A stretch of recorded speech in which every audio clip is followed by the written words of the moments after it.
others that are beyond my control. So we need to finish talking about ethics today, and then we'll talk about consumer behavior, and hopefully we'll get that on the exam. If I don't get finished with consumer behavior today, or the communication model, then those will be on the second exam. So we were talking about ethics, duty ethics as a result or in response to utilitarian ethics. So you can think of it as being sort of the antithesis of utilitarian ethics, or if you want to think of duty ethics as coming first, as being the thesis, and then utilitarianism is the antithesis. It doesn't rely on whether or not you have good results. For a duty ethicist, results are immaterial, and we can see a rationale in our own lives for this, if you think about it, because one of the things and one of the problems with utilitarian ethics is that even if we come up with rules, so we have two types of utilitarianism, act and rule attempts to fix some of the problems that you have with act utilitarianism. Even if you come up with a rule, it's possible that, we can come up with a rule and have really bad results, and maybe that's not what we intended. And you can think about this in your own lives, and I'll give you an example from my own life, and you probably have similar experiences to this. I think it's one that a lot of us can relate to. When I was a kid, I was probably 5 or 6. My grandfather started teaching me how to cook. And the first thing I learned how to cook was eggs, right? Breakfast. Breakfast is easy to do. So I thought, I was an early riser. I thought I would get up early and fix my parents' breakfast. And, I was always up at 5 a.m. I'm still up at 5 a.m. And I thought, I'll be really nice on a Sunday and fix my parents' breakfast. And that experience turned out poorly because my grandfather started teaching me how to do eggs, but he would never let me do the bacon. I thought, well, I cannot watch him do this. And before you knew it, there was a small grease fire and the fire alarm was going off and my parents were awake. That whole thing turned out poorly. Any of you done this? Like you did something like similar with your parents, and it turned out poorly. And the fire alarm goes off and my parents had to get up and there's a grease fire and the fire extinguisher was brought out. And that made a huge mess. If you've ever used a fire extinguisher, you can't pour water on a grease fire. It could have turned out even worse for me in that, it's very easy to get badly burned with grease, right? So for Kant and other duty ethicists, they would say, you didn't intend for that to turn out bad. They just did, and you shouldn't be held morally culpable because you had a good mind, right? So duty ethics takes two types, religious absolutism and rational absolutism. The older type, perhaps, is rational or religious absolutism. Religious absolutists, well, what are we going to do? Well, we're going to turn to the book, right? Now, the problem with religious absolutism is obviously whose book are we going to use? Even if we said in the United States, for example, we're a Judeo-Christian nation, well, are we going to use the Catholic Bible? Well, no, the Catholics are the majority of our population. The majority of the population are Protestant Christian denominations, not Catholic Christian denominations, right? Although Catholics may have a plurality, I don't know. But, even within the Protestant denominations, whose book are we going to use? We're going to use the Episcopalian version, the King James version of the Bible, or are we going to use the New International version? You could see that there are going to be problems with this. So Kant comes up with something that relies not on the book, but can be used from the rational mind. You discern your duties a priori, according to Kant. Well, what are the duties?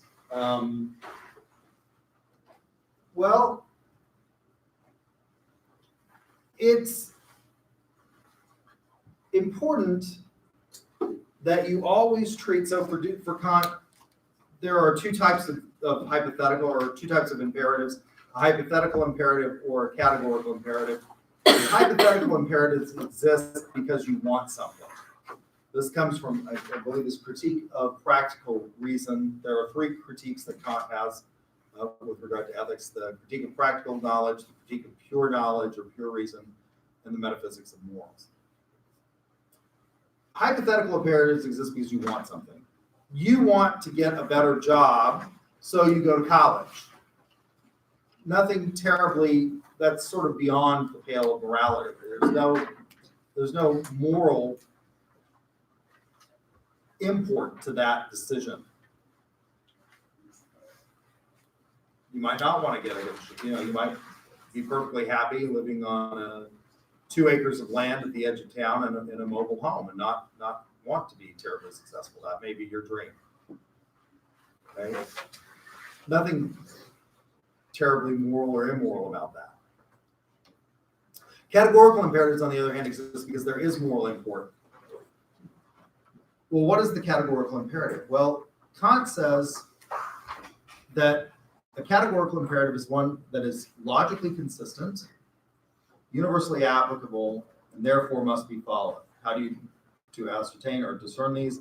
You discern them from the rational mind.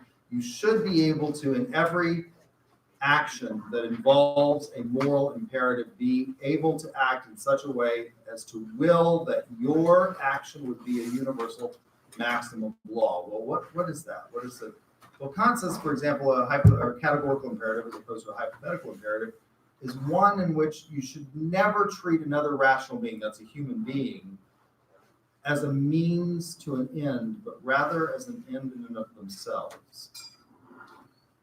Well, you can't recite the categorical imperative and have had a couple of glasses of wine and not begin to smile a little bit, because what does that mean? Always treat another human being as an end in and of themselves and never as a means to an end. Well, that means that you can never lie. Never lie. Never lie? Is it ever acceptable for Kant? No, you can never lie. You have brutal honesty, right? How do I look in this dress? Pastels make you look like death. Go back upstairs and change. It's the reason I'm divorced. Because I say things like that. Never lie. Well, you can see what the problems are with this. Maybe never ever lie. Well, there have to be exceptions. For every rule that we develop, there have to be exceptions, right? And I put up here the hypothetical of the inquiring murderer. Now, it could also be logically consistent to say, and this provides an example, the hypothetical of the inquiring murderer, you could also have a rule that says you should never engage in the commission of a murder against another rational being, right? So the hypothetical of the inquiring murderer, this is, the Nazis are knocking up the door. Where are the Jews? Can't lie. Anne Frank is in the attic. But now you've also engaged in helping kill an innocent individual. What do you do when you have these two conflicting duties? Kant doesn't have a real good response to that. And most of us would say that that's too harsh. You should lie. I don't know where they are, right? So you shouldn't lie indiscriminately. That's why I say I'm a neo-Kantian. And I think one of the reasons that Kant would say that you can never lie is that ultimately, if you've ever watched a movie, there's a movie with Ricky Gervais called The Invention of Lying. Have any of you seen this? Yeah. It's a funny movie. So he lives in a world where people are brutally honest, like me, and the reason I'm divorced. He goes on a date with a girl, and she gets a call from her mother in the middle of the date. And the mother obviously says, "Are you going to have sex with him?" And that's the question. And she's like, "No, he's kind of dumpy and fat, not very good looking. And I only went on the date because I had nothing better to do and I was bored." I'm paraphrasing. It was something along those lines, right? Yeah, right. And she was eating dinner with them too. Yeah, right in the middle of dinner, right? And so everybody in this world is brutally honest. And Ricky Gervais is the first one to lie, and he ends up telling the first lie ever, and then ultimately bad results happen as a result of his lying. And I think Kant would be forced to admit that one of the reasons he says you should never lie is because ultimately bad things happen. Well, isn't that still a backdoor way of getting at results really do matter? Right? They really do matter. So if we think about a synthesis approach, virtue ethics may be a synthesis approach. It's predicated on not telling you how to act in discrete situations, but rather virtue ethics is predicated on a holistic approach. I got it up here because I was just talking about it in my class before this, which is marketing ethics. Aristotle is interested in the development of the individual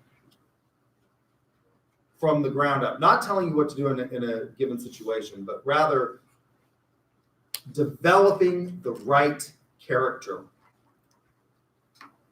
And we see this throughout Aristotle's work. I think it's about balance and proportionality throughout Aristotle's work. We get it in his two great treatises on ethics, the Nicomachean Ethics and the Eudemian Ethics. Most scholars say that the Nicomachean Ethics is the one that came after and is more complete, although Sir Anthony Kennedy Oxford believes that the Eudemian Ethics, I believe, is the older, is the more complete work, and that the Nicomachean Ethics is probably the prior work. But what you get in these is you see Aristotle, in all of Aristotle's philosophy, this idea of balance and proportionality. So in these works, Aristotle asks, what is the end of a human being? This is what's called the terminus ad quim. For those of you who were Y children, I was a Y child, is what I mean by Y child.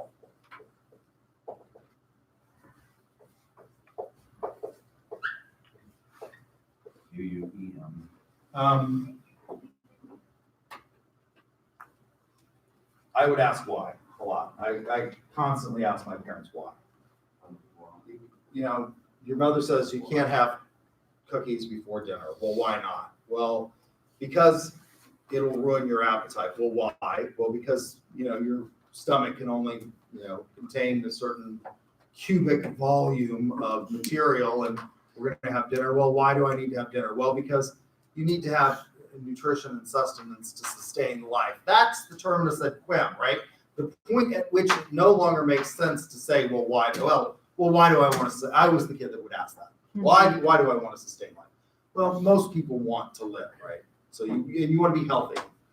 That's the terminus ad quim. So Aristotle says the terminus ad quim for a human being is eudaimonia.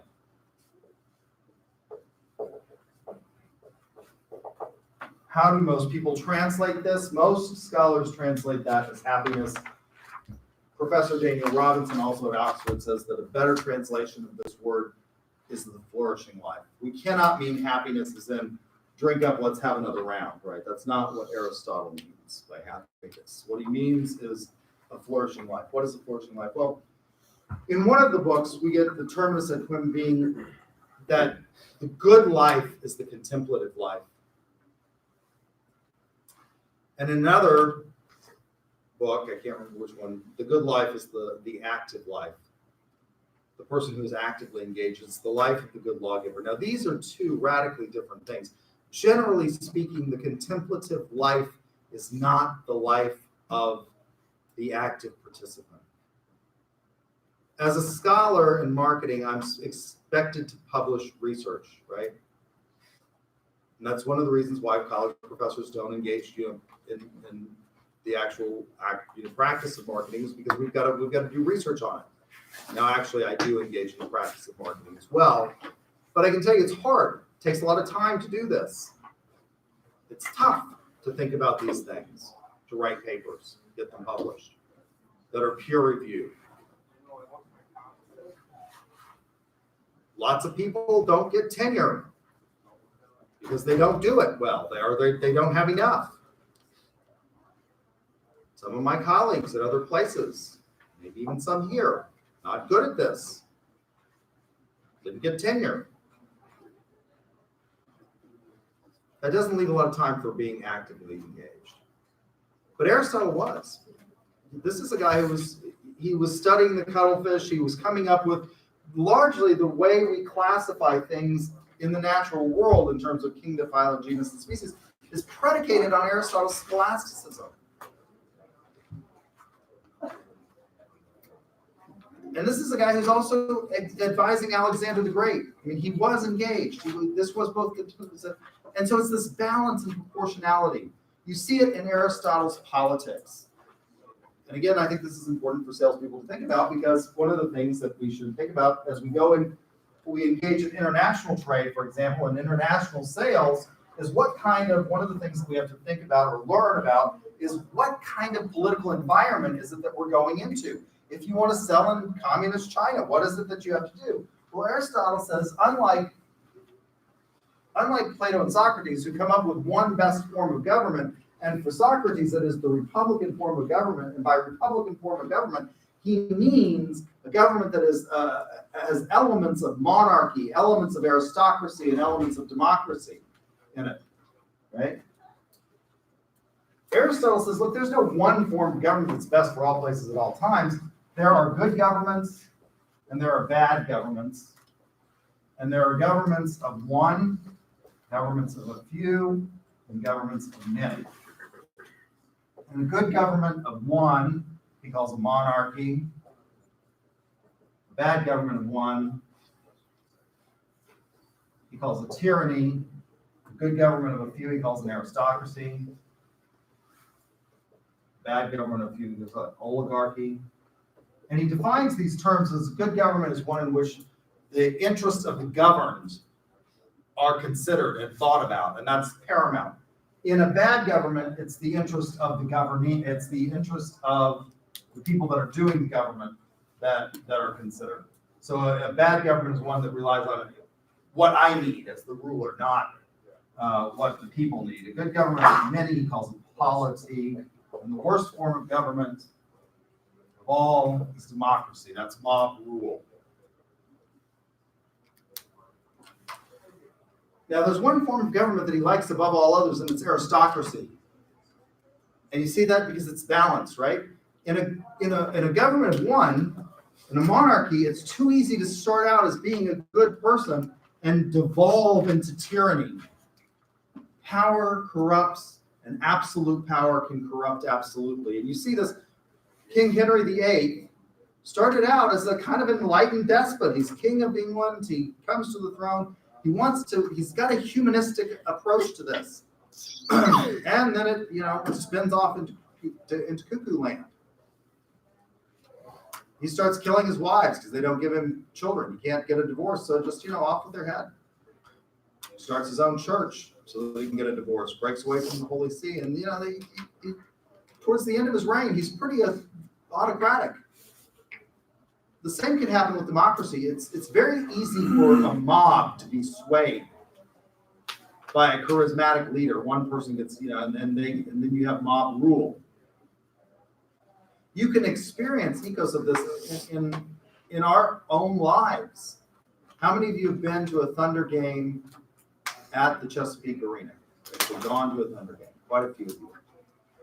What is the Thunder known for in the NBA? What is our team known for?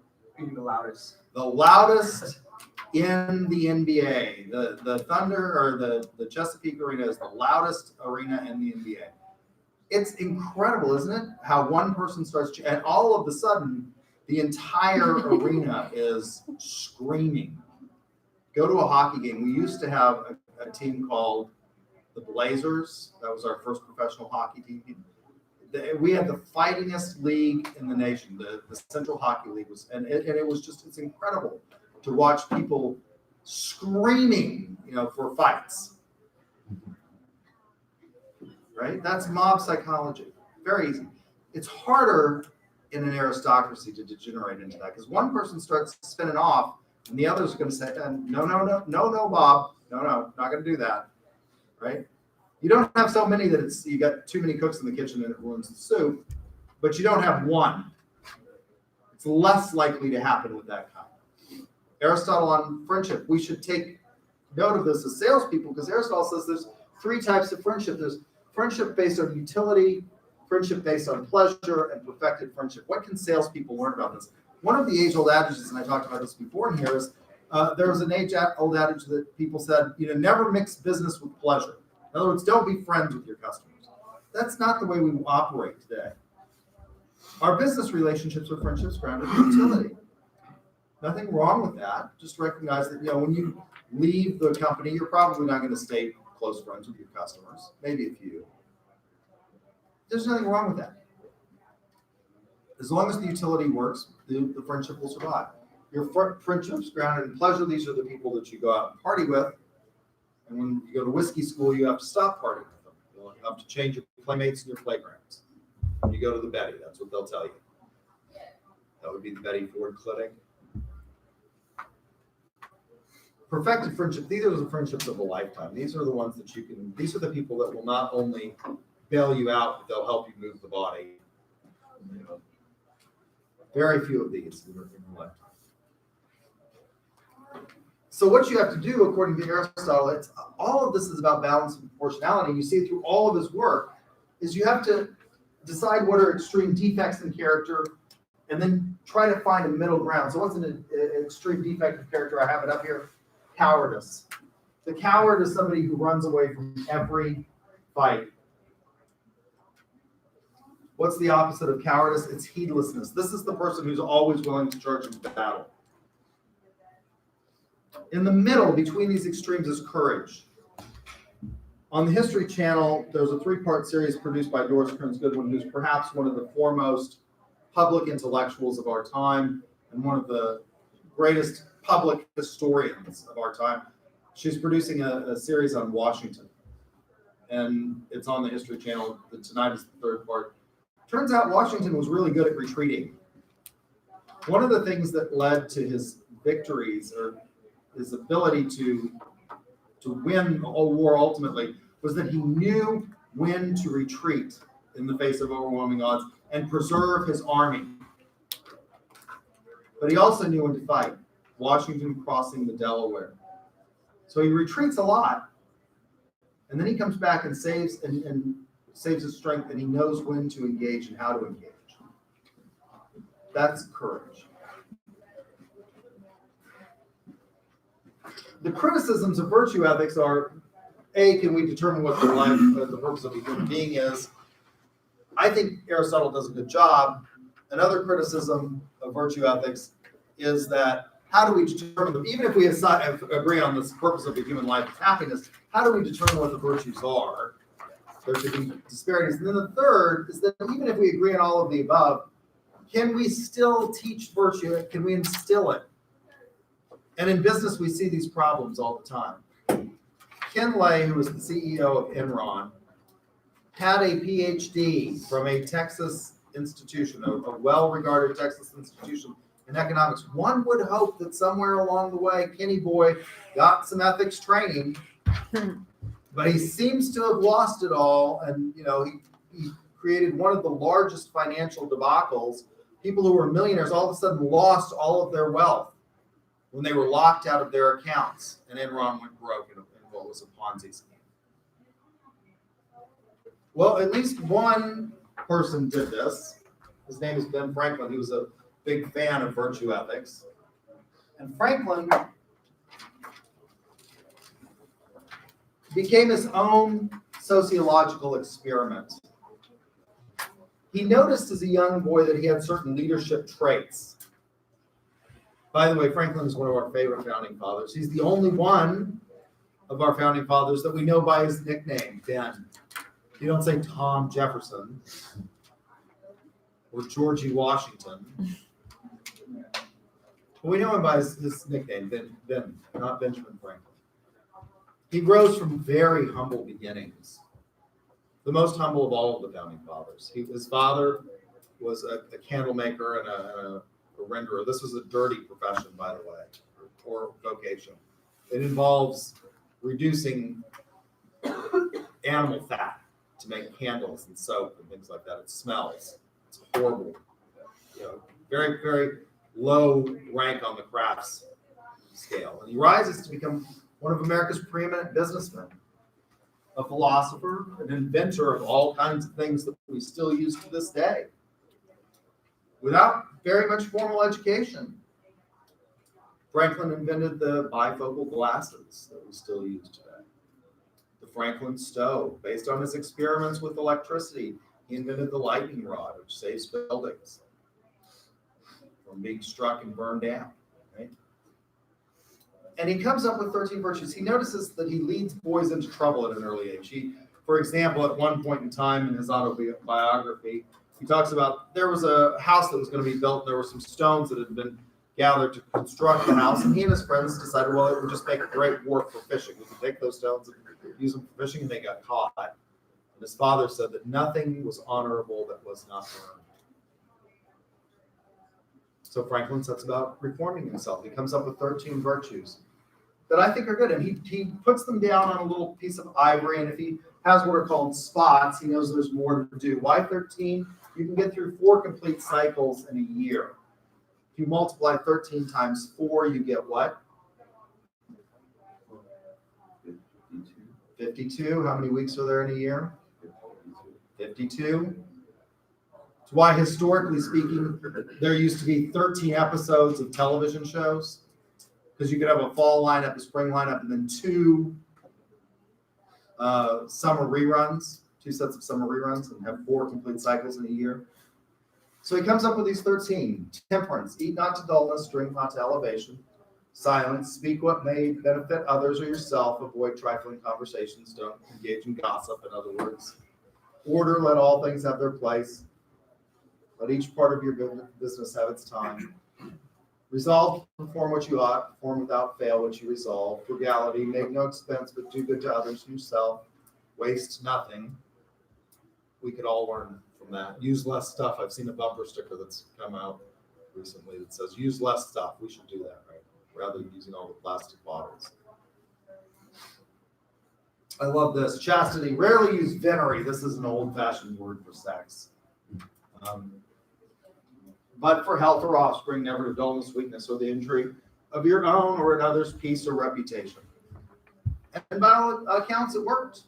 He became very successful, and he instilled these, and he lived by them. So I think it's worth thinking about. Virtue ethics. Any questions about ethics? All right, so we need to talk about consumer behavior.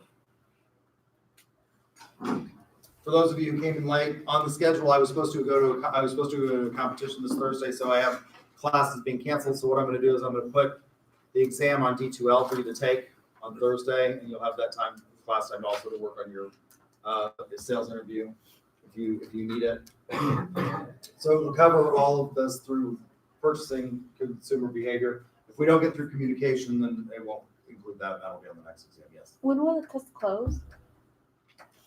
Just by the end of the day or something? Like now, I'll give you until Tuesday probably. Oh, like the following? Yeah. So I'm going to try to get it up by tomorrow, so you'll have Thursday through Tuesday Okay. to take it. Thank you. Take the test. Tuesday. So consumer behavior, largely predicated historically on what economists call, or might be called, the rational actor model. Now, one of the things that we have to distinguish here in this rational actor model is between low-level rationality and higher order rationality. So I normally do a critical thinking challenge on this, but I'll just ask you, and I'll give you bonus points if you can get it correct, the correct answer to this. Give me some examples. Is it possible to engage in an irrational pursuit from a rational perspective? In an irrational pursuit in a rational manner? Yes, kind of, because you're trying to approach the irrational person with rationality and change their thought of thinking. All right, you can go ahead. Come at them with kind of what's actually happening, because they may see biased ideas and then they don't actually look at what's actually going on. They just only listen to what's So you're both, I think, talking about I could attempt to change a crazy person's mind and go about it in a perfectly rational way, even though that I'm probably not going to change their irrational behavior. Yeah. Right? I mean, talking to a crazy man, but I could approach it. I could say, you really ought not do, somebody who's psychotic. You really shouldn't kill other people. It's not good. It's going to lead to you going to prison. They end up dead, and you're going to prison, and it's probably not going to do any good, right? You can approach it, but it doesn't mean that you're going to change their aspect of thinking. Okay, but I can do that in a very rational way. It is. It's possible to engage. So there's a difference between low-level rationality and higher-order rationality. What is higher-order rationality? Well, that would be engaging in a rational goal from a rational perspective, but it is perfectly possible to engage in irrational goals, and we do this all the time. And as a result, it's one of the things that we should think about from an ethics perspective. It's led to what some philosophers have called in the United States, as a result of marketing and sales, in a condition called affluenza. And in fact, this has been used as a defense. In a case in Texas, there was a young man who was raised in a very affluent family in the Dallas-Fort Worth suburbs, and he engaged in reckless behavior, drinking and driving specifically, and he killed some people. Right? And his attorney said, well, it's because he's affected by this condition called affluenza, which is he's been given so much he has no impulse control. Right? He shouldn't be held responsible for his own behavior because he couldn't help it.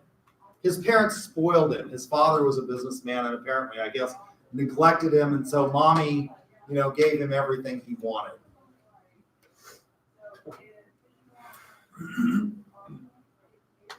It's possible, for example, and so what the people who ascribe to this idea or condition of affluenza would say is, look, we have created irrational wants as a result of marketing and sales in this country. Does anybody need a Rolex? No. No. Why? Right? What's the cheapest? The Air King is the totally stainless steel model of Rolex that doesn't have a date. What does that start at now? It starts at $5,000. That's the cheapest model of Rolex you can get. And I may be off on that because the last time I looked at them, it's been several years ago. And Rolex goes up, by the way, every year. They do not discount ever. And they will yank your Rolex dealership if they catch you discounting. Because Rolex doesn't want to sell watches to everybody. That's Timex that wants to sell watches to everybody. Rolex wants to be seen as a luxury good. Right? Does anybody need a $5,000 watch? No. I mean, it's not even, I have a Rolex. It's not even a terribly, compared to what most of you probably, how many of you have an Apple Watch? See an Apple Watch right there. I mean, that's a far more useful tool, far cheaper, and far more useful tool than a Rolex, isn't it? I mean, all of mine, it tells me the date and it tells me the time. That watch you can get text messages on. Does your seconds just fluidly go all the way around? Yes, it does. But that's actually a misnomer. Some people think that you can tell a fake Rolex because it won't have a tick, but Rolex actually did make what's called a quartz movement watch at one time. So the oyster movement, the perpetual movement, which this one is, you never wind it. It winds as you move the watch, and so it has a sweeping motion for the hand. But Rolex actually made a quartz movement for quite a while. It was called an oyster quartz, and it has a tick to it. The way you can tell an oyster quartz, though, is that it has a different case than the oyster perpetual movement. So, it's a far more useful watch. Does anybody need a Rolex? No, you don't need a Rolex. That's an irrational want. But you can pursue that perfectly rationally, right? You get a good job, you make a lot of money, and you then go buy the Rolex for yourself. Or even if you don't have a good job, maybe you save. That's something you really, really want. You save for a long time, and you go and you buy yourself a Rolex. You can do this from a completely rational perspective. So what does the rational actor model say? It says, well, people pursue goals. These goals may not necessarily be rational, but in the pursuit of those goals, they take certain steps to achieve those goals. Your text talks about Maslow's hierarchy of needs. So you start out in Maslow's hierarchy of needs, at the bottom, and Maslow says you need to have the needs of your current level met before you can go to the next level. So at the bottom of the pyramid are, food and shelter, food and water, actually, food and water. These are physiological needs. That's what he calls them, physiological needs. Then you have safety needs. And then you have social. And then at the top is self-actualization. Very few people reach self-actualization. And if you think about this, this makes sense. If you're starving to death and you're looking for food or water, you may engage in behavior that's risky and is risky to your safety, particularly in places like Oklahoma, where we'll shoot you if you steal, right? You break into somebody's house. If you're starving to death, you might break into somebody's house to get food and water or money to pay for those things. And you're likely to get shot. We have a fascination with guns in Oklahoma. Everybody has a concealed carry permit, right? You don't need one anymore. We've got open carry. It's constitutional carry, right? So you might forego safety. So your needs are based on where you are on this hierarchy, and you have to achieve the goals in order to meet your needs, and then pursue higher levels, right? So what are you doing to pursue these goals and to achieve these goals? Well, you start with the search. You start with internal, your evoked set. What is it I know? If I'm hungry, what is it I know? Well, I know that I like hamburgers, for example, right? So I'm going to think about this. Well, what has hamburgers that's close, that's around, that I can go have lunch at? Well, there's the food court, right, across the way. And they've got, is it called Bronco Burger now? Is that, or is it Fat Tire Burgers that they have? They have flat tire. They have flat tire burgers now. Okay, so started out that was a Burger King, and then they switched vendors, and Chartwell's got it, and so then it became Bronco Burger, and now I guess it's flat tire burgers. So there's a burger joint. Other search for more complex. We're going to do an external search. When you think about buying a car, what are you going to do? You're going to start looking at websites, for example. External searches, finding out what you can afford, who has the kinds of cars that you need. So these external searches. Then you're going to evaluate your alternatives, arrive at a decision, and then you're going to have a feedback loop. You're going to decide whether or not that was a good decision. Now, one of the things that we have to think about here is whether or not you can evaluate the decision-making quality based on the outcomes that happen. So, for example, and I'll give you an example that happened to me and a friend of mine. My brother and my father both had Nissan Maximas for a long time. And they drove them until the wheels came off. I think my father had one that he drove to 300,000 miles. So a friend of mine, and he'd driven my dad's car, he'd driven my brother's car, and he liked them. Nissan Maxima. It used to be that this was it's kind of a sports car, but it was, had the virtues of having 4 doors, but it was sporty and it handled better, it had better performance. So he did all this research, and then at the time, Nissan, by the way, is dropped in their reliability. They were highly reliable. So he went out and he bought, after extensive research, having test driven my father's, driven other cars that were similar in class and characteristics, he goes out and buys a Nissan Maxima. He got the one at that point in time that was a complete and utter lemon. Brand new car, and from the very beginning, the car had problems. It had electrical and computer problems. And once they start having that, they can never get it right. I can tell you that. And he would be like somewhere at the mall or something, in the middle of summer, and the car just wouldn't start.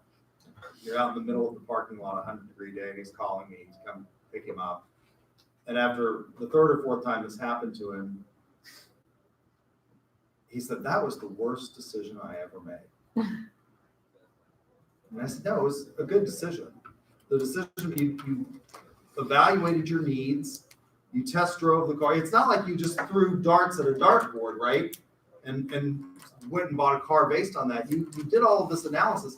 The decision was good. It just didn't turn out well, right? So, but we engage in this evaluation, and then we decide if we want to purchase again. Now, An antithetical model might be called what we call the irrational actor model.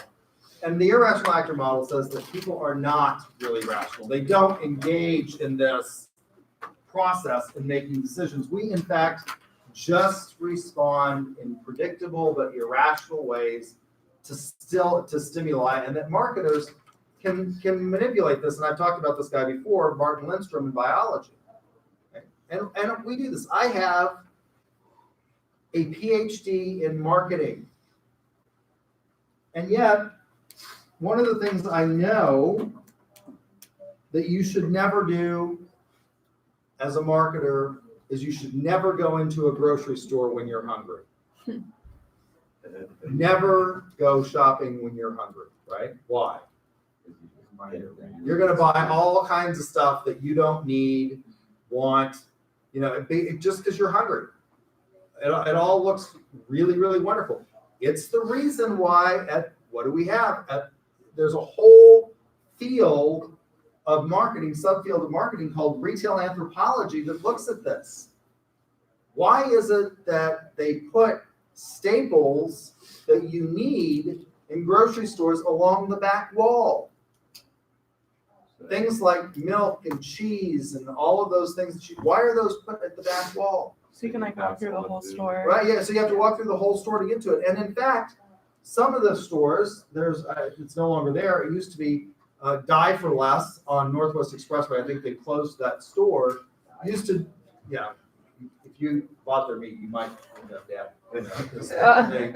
They sell almost expiring meat. But they took this to a high art form. They actually made their store such that you came in and you had to go to the right. And you had to walk past all of the fresh before, and then they would weave you around the store. And the reason they did that was because that's highly perishable and they want to sell their product first. And if you're hungry, you're likely to pick all that stuff up. But, and then when you get to the cash register at the front, what do they have? Snacks. Candy and snacks. And it's worse if you do this, you go in hungry. And I cannot tell you, I have found evidence for the fact that the Yeti exists, and they're at the Guthrie Walmart, and they're always in front of me in line with their little Yeti children. I don't know what it is that these people think that they need to bring all 7 of their little Yetis in with them, right? And the kids are screaming, and the parents are starving and hulking, and they're all doing what? They're all grabbing stuff off the shelves and buying. So the irrational actor model says we just can't help it do what we do. We don't really engage. We don't think about things. We just react. We go to the store when we're hungry and we buy all kinds of stuff that we don't need. There's a synthesis model which says that basically people, depending on whether or not you have high risk versus low risk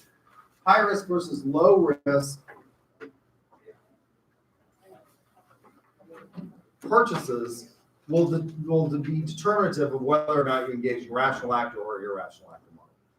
If I'm hungry and I go to the grocery store hungry and I engage in irrational buying or mindless eating, as Brian Wansink would say, but Brian's papers have all been pulled because apparently he paid for research. Consumer behavior guy that did all this kind of food and branding research, and turns out a lot of it he was faking the numbers on. He was engaging in less than ethical research techniques.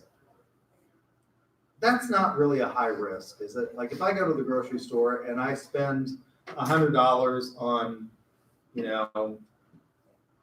don't know, last time I went when I was really hungry, I haven't eaten cereal since I was a kid, but I loved it. And the reason I don't eat it is because it's high in calories, not very good for you.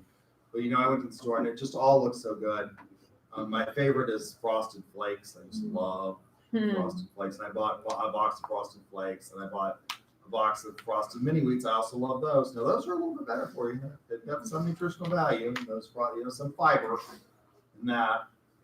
I also bought Sugar Smacks, and then a gallon of whole milk because I don't like any of that skim milk stuff. And you really probably shouldn't drink milk. But I bought it. I spent like $100 at the grocery store. That's not a big risk, right? I make decent money. I don't have a kid. I'm no longer married. So, I'm not affecting anybody by that decision. Right? So that's not a big deal. Where do you have high risk? Well, things like purchasing a house, right? That's where you start to evaluate. If you're purchasing a house or a car, people actually may be engaged in higher order thinking. Well, do they really? Yeah. A house. How many of you have bought a house? Anybody in here bought a house? 2 people have bought a house.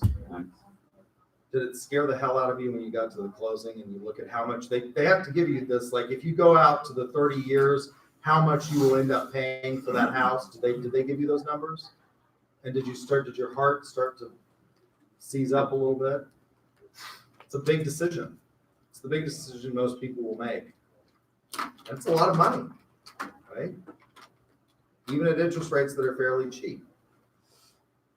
But people still engage in, why are they buying houses that they can't really afford? During the subprime mortgage crisis, we ended up with lots of people losing their homes because they were buying houses that they couldn't afford. They were really acting rationally. They would say, I can't afford. I make $75,000 a year. I cannot afford a $550,000 home on an adjustable rate mortgage. I'll give you another example. My mother used to own a real estate company, and she was one of the first. She owned this company in the 1980s. She was one of the first ones to actually go through and do things as a realtor to tell people how to sell their homes. Things like clean out your closets. If it's springtime, get rid of all the winter clothes that are in there so that the closet looks less full, so that it looks bigger, and so that people don't want to see your stuff. Take down the personal pictures and things like that because it can be off-putting to some people. And she had this one client that she told him, you need to replace the carpet in here. And at that time, the advice was replace it with beige carpet because beige was the big thing. Gray is the new beige. Every home I go into now, I go look at houses a lot. Every home is gray. Gray walls, gray carpet, gray. Gray is the new beige. But at that time, it was replace it with beige carpet. Why is that? Because it's a neutral color. It will go with almost everything. And she told this client, and they said, no, we're going to give the buyers a carpet allowance. And my mother said, people can't visualize it. And people would come in at open houses and they'd say, the carpet's horrible in here. And the house down the street has new carpet. And we would say things like, but they're giving you a carpet allowance. The house down the street has new carpet. Right? And I don't have to think about it. It's already there. It's done. That's irrational, isn't it? A rational buyer would say, what? Well, hell yes, I want the carpeting allowance because I want to put in what I want. I want gray instead of beige or something else. So I'm not sure that even in high risk that we engage in that much thinking. The purchasing of a house is largely emotional. It's about whether or not you like the neighborhood, you feel good about things there. So influences on why people buy things. Psychological perception is reality for the individual. Largely, our decisions are based on our perceptions, and our perceptions may be horribly flawed. When I was growing up, the perception was that Guthrie schools, I don't know anymore. I think Guthrie schools have become worse than they were. But when I was growing up, the perception was that Guthrie schools were horrible and Edmond schools were the bomb. Edmond had 3 high schools at the time. Guthrie had 1. In my graduating class, we had 3 National Merit Scholars, 1 Coca-Cola Scholar, and I was a Truman Scholar. Edmond, out of 3 high schools, had 1 National Merit Scholar that year. You tell me who had the better school system. Edmond was focused on pretty buildings, Guthrie not so much. But the perception was that Edmond was the great school district in the state, and that perception still is true to this day. I think people think of Edmond as being, it's not quite as good as what's the school district in Tulsa, Jinx, that has like an incredible school district. I think they've surpassed Edmond in terms of the school ratings, but the Oh. perception is that Edmond's great, Guthrie's horrible. So perception is reality. It's largely psychologically driven. Sociocultural influences. Why is it that we buy certain things in this country? It's part of our culture. What's part of our culture? Well, we are obsessed with name brands. We buy a lot of stuff because it's got a certain brand name to it. When I was a foreign exchange student in Germany, I can tell you that they were not obsessed with name brands. They didn't look at brand names as a heuristic for quality. We do. We think Nikes are great. And Walmart's brand of tennis shoe is crap. In reality, they're both made where? In the same, and oftentimes in the same factories. By the same work, but our sociocultural influences, part of our culture is that we're just much more in tune with branding. Why is that? Well, in places like Germany, they prohibit, you cannot advertise. For example, we started at a very early age marketing towards children and branding towards children. McDonald's does it. What does McDonald's do? They can't do this. They couldn't at the time. I don't know if they've changed.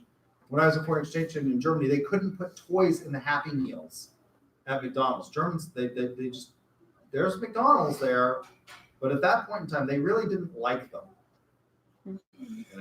And they did everything they could to discourage people. So, like, you can't advertise to kids. You can't put the Transformer in the Happy Meal. That's part of their culture. Our culture is what? Yeah, that's called freedom of choice. That's for parents to decide. We don't want to tell people what they can or cannot do in this country so much. That's, we just don't like it. That's called free enterprise. We should allow it and encourage it. Friends and family are also big influencers in our purchasing. Why is it that we buy or stay or do the same things that we do? Largely as a result of our friends and family. I grew up for part of my life in Guthrie, Oklahoma. My mother moved here after she got a divorce. And so I grew up between northern New Mexico and a cattle ranch and Guthrie, Oklahoma, and I graduated from Guthrie High School. I went through a goodly portion of my education in Guthrie. And I always said there were three types of people that graduated from Guthrie High School. Everybody says they're going to, everybody. And I was one that said, I can't wait to get the hell out of here. I'm gone. Can't wait to leave. And everybody says that, and there are those that never leave. They never get out. It's like the land of entrapment. There are those that leave like I did and then come back because you realize that it's not that bad a place. I mean, if you want to, Guthrie's a great place. If you want to, it's quiet. The people are overwhelmingly friendly. Oklahomans are overwhelmingly friendly. We share that. It's part of our Southern culture. That people are just nice here. They're not nice in New York. My brother he was a tax attorney, lived in New York City for a while. People are not nice. So there are a lot of people, they say they're going to get out, and they do, and then they come back. And why do they come back? It's a safe place. I don't lock my house. I don't lock my doors in Guthrie. I know everybody in the block. Huh? I said, I wouldn't care where I am. I'm always locking my doors. Yeah. Like, I live with my dad out in the country. I was like, I'll always lock that door. Well, you probably live in a prime neighborhood, They're actually really nice neighborhood. I live out in Hera, like a little bit, I guess in the Walla, right past the Hera. You said you said No. something Kind happened. of, well, it's in the direction. No. Yes. No, like, All the neighborhood. Your best friend can betray you and you wouldn't even know it. well, it's not like I leave the Rolex laying around on the kitchen sink, right? I mean, no.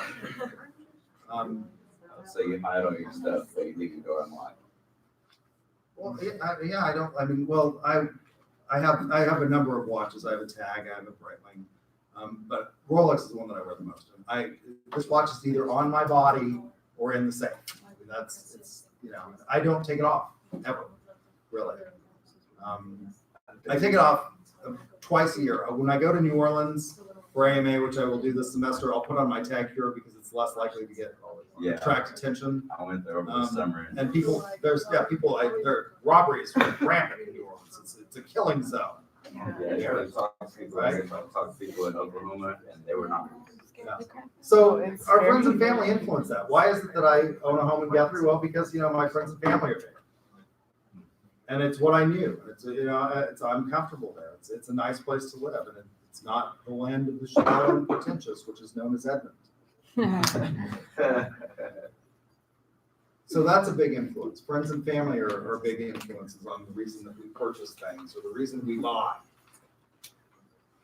Organizational buying. And that's really what we focus on mostly in our sales classes is organization, business to business buying.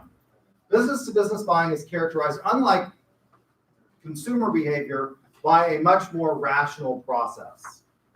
Not completely rational, but more rational. Why is that? Because demand is derived. I'm not purchasing as a college professor. I have the ability to purchase some things when I travel with my sales team, and I'm not purchasing those things like I'm not purchasing our registration fees for competitions because I want them for myself or for my own use. I'm purchasing them to meet the organizational needs and demands. So one of the reasons that we do these competitions and that we go and that we participate and that we pay for students to go is because that allows us to get more students, to attract students to the program. It helps build our brand image. And we are a winning school, by the way. We're consistently in the top 5 schools in terms of wins. It's one of the few things UCO can say that we win a lot at. We do well. I'm not buying that because I want it. I'm not looking at the registration like Gollum and Lord of the Rings, my precious. Right? I'm doing it to fulfill the needs of our students and our constituents and the organization. So the demand is derived. It's not from me, it's derived from the organizational goals. The decision-making are often more complex. And there are more decision makers in the process. I can't just buy stuff. We have to go through a purchasing department. It's highly formalized, right? And so it involves more people than just me, for example. Any purchase over $5,000, the only person who can sign for it on campus are the vice president for finance and administration and the president. That's it. Those are the only 2 people that can purchase things that are over $5,000. And usually the relationships that we engage in organizational buying are long-term. We stick with suppliers for a long period of time. When we go out for a request for proposal, for example, for things like office supplies, we do that on an annual basis, and we buy from that supplier throughout the year. It's longer, and generally speaking, they usually end up winning the bid next year. And so there's a longer relationship there between the individual. Whereas, right now as students, you probably bought, how many of you bought a previously owned vehicle? Quite a few of you. When you graduate and you start making money as salespeople, you might want to buy what? Brand new. So you might go to a different dealer. As you start out as young professionals, our new dean, I noticed, because the dean's parking spot is right out here. I had no idea what he drove until I saw him pull up the other day. He drives a Porsche. Now, that's a great car, I suppose, for people who don't have kids. Yeah, right? The minute you start having the Porsche, although Porsche now makes a SUV, it actually makes several SUVs. What? So like the Cayenne or however they say. Yeah. It's actually not too expensive. They make several SUV models now, but historically, what was Porsche? They were they were a sports car. And so, once you start having kids, you're not going to be going to the Porsche dealer a whole lot historically. Now that may have changed. So your needs change. But in terms of organizations, we tend to buy the same things over and over and over again. So it's usually a longer term relationship buying that we engage in. Communication in this is really important. So this is the communication model. As salespeople, we're going to be the source. We're going to communicate, usually face-to-face or over the phone. We're going to encode. And then we want that message to have the same field of experience that our receiver has, so that they know what we're talking about. The receiver is going to decode it, and then they're going to have a response. And based on that, as you think about sales, as you engage in professional sales face-to-face, you're going to read whether or not the person is telling you. It's what I do in this classroom. I sit here and I look around and I determine whether or not half of you are going to sleep, at which point I change my tone and inflection and voice so that I can see whether or not, I'm making my point to you in an attempt to make sure that you are getting the message that I want. So let's talk about an example of this. It's probably nothing worse than being read to, but I will read an excerpt of a book. If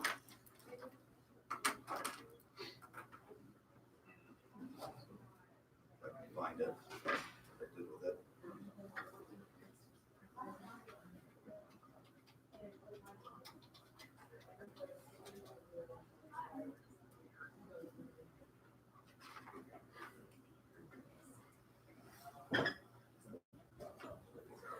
Where I put it.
What are you doing? I have a card, but right now I am lost. So I can only use the card at the moment. I have to call my bank and call.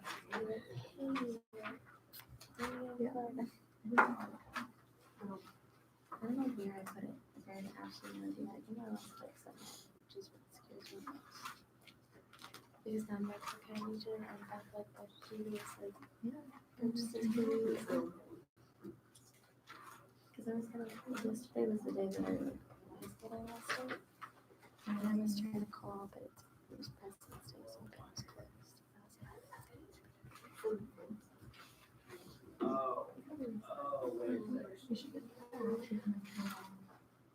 I have that, but it won't log in.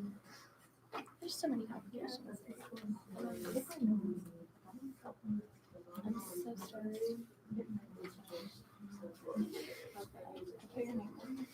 Oh, thank you so much. You're gonna be here. Yeah, I guess it's there. So for me, like, did you have accessories? But anyway, so there's a book called Snowball, which is about Warren Buffett. It's a biography of Warren Buffett. How many of you know who Warren Buffett is? If few of you. Who is Warren Buffett? He is the CEO of Berkshire. Yes, he is the CEO of Berkshire Hathaway. Share of Berkshire Hathaway stock is well over 6 figures right now, a Class A share. But let's see what it is today. I think it's over 200,000.